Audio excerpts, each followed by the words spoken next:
The patadyong is a textile woven most prominently in the provinces of Antique and Iloilo, both in the island of Panay. Its name is derived from the Visayan words pa and tadlong, literally meaning to be left straight, alluding perhaps to its silhouette is a skirt that is narrow and straight with no pleats. Patterns of stripes and plaits thread the surface of this hardy cloth, typically rendered in bright colors of reds, yellows, blues, and greens.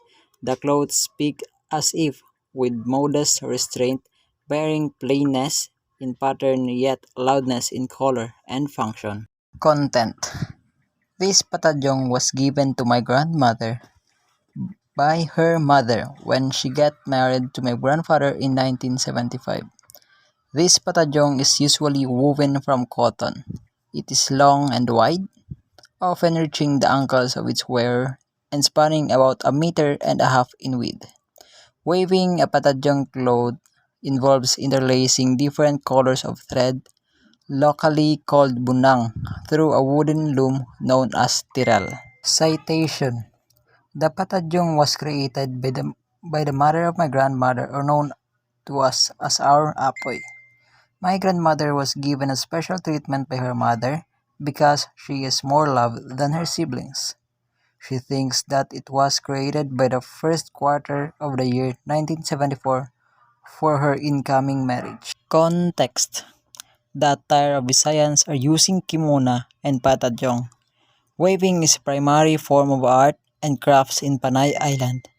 It is one of the important industry in town. Weaving is used as clothing and materials used are cheap.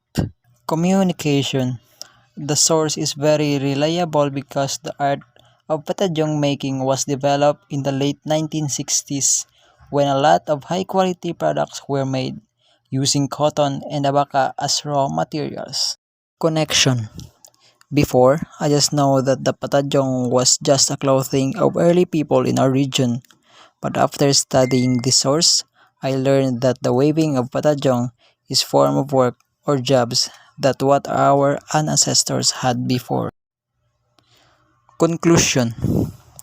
With information I acquired to this source, that the patadyong is the common Visayan clothing during the pre-Spanish period, our ancestors has a brilliant idea of making those cotton plants into a thread or weaving it. History of clothing and textiles traces the development, use, and availability of clothing and textile over human history. Clothing and textiles reflect the materials and technologies available in different civilizations at different times.